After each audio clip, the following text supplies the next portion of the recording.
This motorcycle from FKM is one of the newest release galing sa mga FKM motorcycles na ang tawag is Ranger 150. It's a motorcycle na adventure inspired and ang good news dito is hindi siya masakit sa bulsa. But ang tanong natin dito is sulit nga ba talaga siya? Good options nga ba? Or hype lang ba talaga tayo dito kasi bagong motorsiklong ito? Kaya sa video ito pag-uusapan natin ang specs and key features nito, yung first impressions natin dito in regards to comfortability, affordability, and usability. Who is this best for? 3 things that I like and 1 good thing na maganda sanang improve. And last but not the least is ang ating final thoughts dito regarding sa motorsiklong ito. If maganda ba to as an option or a must-buy decision. Ang pricing nga pala ni FKM Ranger 150 is priced around 78,000 with the color options of color brown and army green.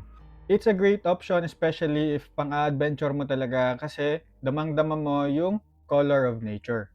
Now, when in terms of specs and key features, makikita natin dito that FKM Ranger 150 has a 150cc single cylinder na merong 11.5 horsepower at 7,500 RPM na may camshaft of single overhead cam na may 2 valves and a torque of 12.2 Nm at 6,500 RPM.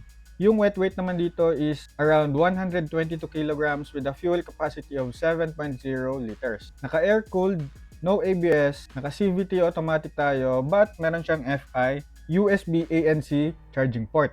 Meron din tayong kasama ditong magandang LCD display and magandang LED headlight na pag-uusapan natin maya-maya. Si Ranger 150 nga pala is merong height na 750mm with the ground clearance of 140mm and a wheelbase of 1,300mm. Yung gulong niya naman sa harap is 120 by 70 by 12, while yung rear tires niya naman is naka 130 by 70 by 12. Maganda talaga to tignan para pang adventure.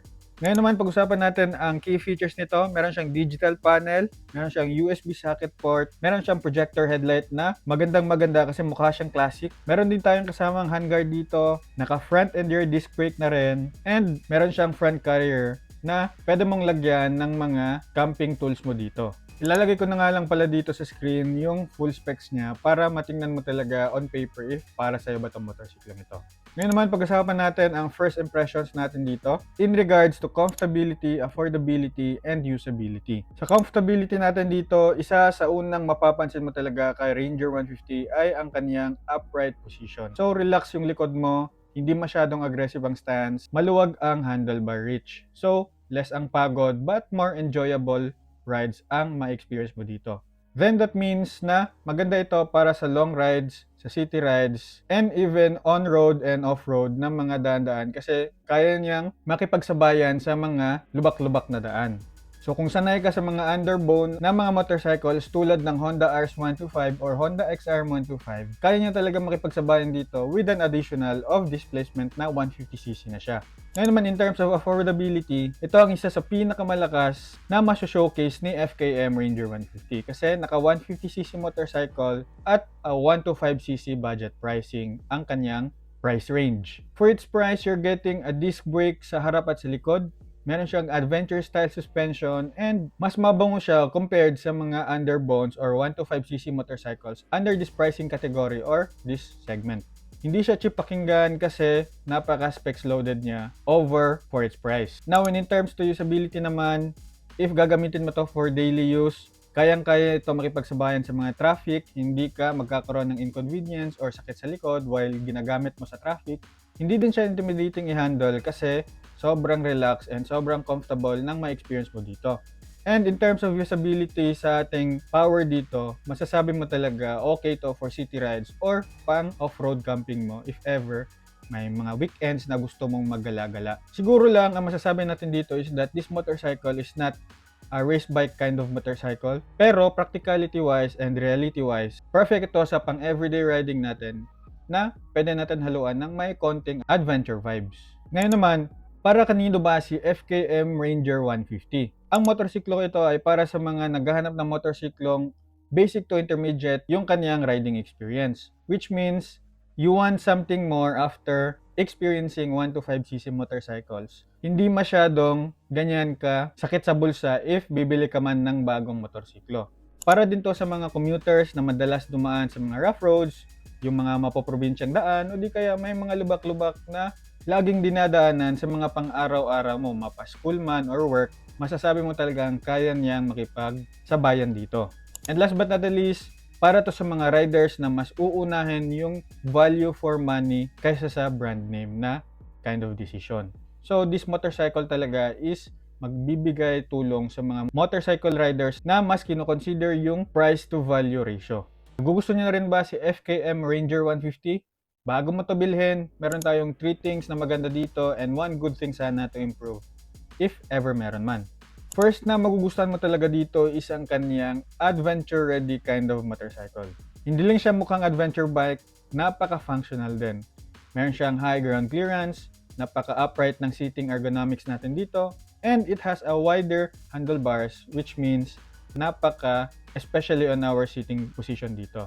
Kasi pag ganun yung mga experience natin, mas kampante tayo sa mga malulubak na daan, may mga light off-road experiences, o di naman kaya may mga kaunting baha-baha, kayang tahakin yan ni FKM Ranger 150. Pero disclaimer pa rin mga boss na always remember na assess if kaya ba talaga or hindi, if susulong ka man sa baha. Number 2 na magugustuhan mo dito is that this motorcycle is so specs loaded for its price.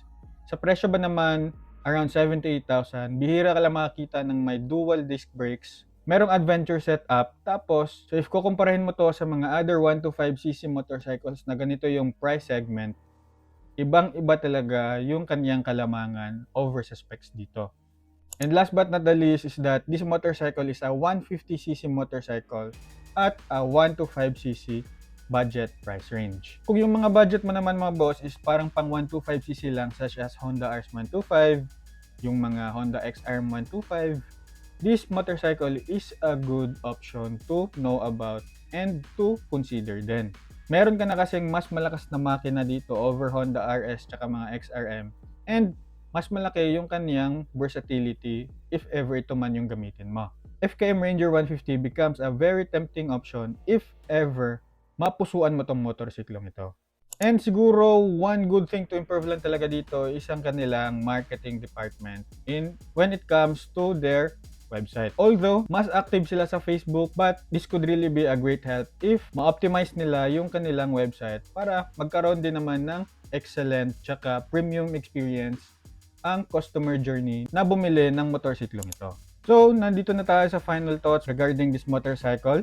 Kung wala pa akong Honda RS125Fi or Suzuki Gixxer 155 at may experience na ako sa pagmamotor, is this motorcycle a good motorcycle option or a must-buy motorcycle kind of decision? For me mga bossing, this is a must-buy motorcycle kind of decision. If may riding experience ka na, gusto mo ng manual motorcycle, gusto mo ng bike na kaya ang city at rough roads, and ayaw mo gumastos ng malaki because FKM Ranger 150 makes sense especially in terms of its pricing. But is this motorcycle a must-buy for everyone? For me, hindi rin din naman. Pero kung priority mo ay may value for money, merong versatility, and napaka-adventure ready, then this motorcycle deserves to be considered din naman. And if hindi ka pa fully satisfied sa motorsiklong ito, meron tayong maraming motorcycle reviews na nandyan sa playlist ko. And meron tayong hot topic ngayon which is si Honda Click 125 version 4. Baka gusto mo rin yun kasi nakakilis na compared dito kay FKM Ranger. And if nagustuhan mo yung mga ganitong klaseng mga videos, you can follow me for more. Like this video na rin and make a comment down below if meron ka mga questions or suggestions na pwede natin pag-usapan dyan together with the community.